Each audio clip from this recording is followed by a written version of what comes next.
Assalamualaikum warahmatullahi wabarakatuh. Saya Muhammad Izam Mamar. Di sini saya akan menjelaskan materi pendidikan kesehatan di tingkat sekolah dasar. Adapun materi yang akan kita bahas kali ini, yang pertama gerak dasar, aturan dan strategi, dan sportivitas. Yang kedua, gerak dasar dan keselamatan. Yang ketiga, gerak dasar, hidup sehat, nutrisi, dan kesehatan mental. Yang keempat, hidup sehat, nutrisi, kesehatan reproduksi, kesehatan mental, dan kesehatan sosial. Yang kelima, hidup sehat, nutrisi, kesehatan reproduksi, kesehatan mental, dan kesehatan sosial. Adapun materi yang akan dibahas pada PowerPoint ini adalah sebagai berikut. Yang pertama, gerak dasar, aturan dan strategi, dan sportivitas. Meningkatkan daya tahan, kecepatan, dan kelincahan tubuh, serta pengetahuan tentang strategi khusus dalam beraktivitas fisik, variasi sistem gugur, dan contoh umum perilaku sportif dan tidak sportif dari atlet terkenal. Peserta didik mendemonstrasikan sebagai gerak non-lokomotor, lokomotor, dan manipulatif dalam konteks sebuah aktivitas fisik berkelompok sederhana, ukuran sedang dengan penekanan tetap pada variasi pergantian arah dan jenis gerakan, serta kemahiran dalam menggunakan tangan dan kaki. Khusus pada gerakan yang bertumpu, pada kemahiran yang satu tangan atau kaki, fokus pada beralih pada peningkatan kemahiran menggunakan tangan dan kaki yang non-dominan.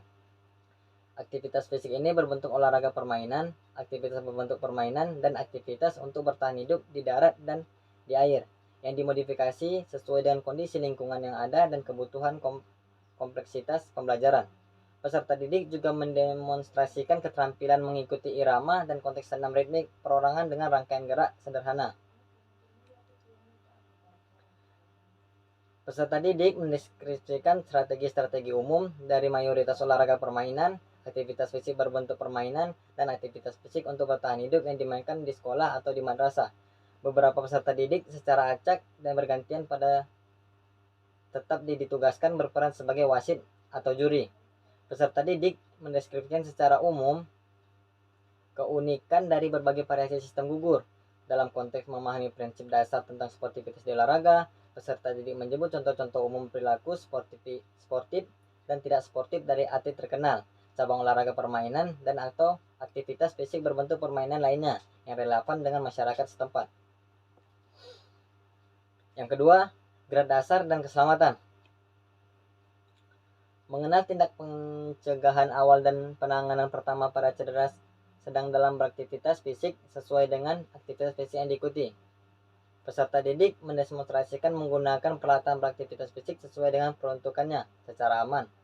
Peserta didik juga mendemonstrasikan secara sederhana sesuai usia untuk meningkatkan keselamatan tempat aktivitas fisik seperti mengeringkan lantai yang basah, menandai lubang di lapangan, membersihkan lapangan rumput dari batu. Peserta didik mendeskripsikan secara sederhana manfaat dari kunjungan pemanasan dan pendinginan serta waktu istirahat yang cukup sesuai dengan aktivitas fisik yang diikuti. Peserta didik juga mendeskripsikan secara sederhana manfaat peregangan terhadap kondisi jasmani, seperti peserta didik mendemonstrasikan teknik-teknik pemanasan dan pendinginan yang sesuai dengan aktivitas yang diikuti serta teknik-teknik umum peregangan. Peserta didik mengidentifikasikan beberapa contoh potensi cedera yang mungkin terjadi dan fasilitas penanganan. Pertama, yang dibutuhkan berdasarkan identifikasi otot-otot utama yang digunakan dalam berbagai aktivitas fisik yang diikuti.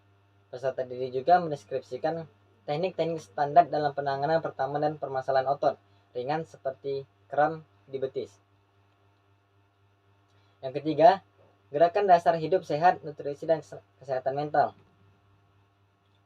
Mengenal peran kolektif berbagai aktivitas fisik yang diikuti terhadap kesehatan secara menyeluruh dan perbedaan takaran sumber kecukupan gizi dalam beraktivitas fisik. Peserta didik mendeskripsikan manfaat kolektif dari berbagai aktivitas fisik yang diikuti terhadap kesehatan fisik, mental, dan sosial. Peserta didik juga mendeskripsikan perbedaan takaran sumber kecukupan gizi dalam beraktivitas fisik berdasarkan intensitas aktivitas untuk kelompok usia dan pendidikan dasar dan pendidikan menengah.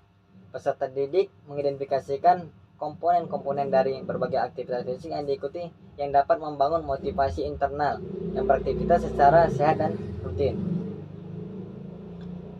Yang keempat, Hidup sehat, nutrisi kesehatan, reproduksi, kesehatan mental, dan kesehatan sosial.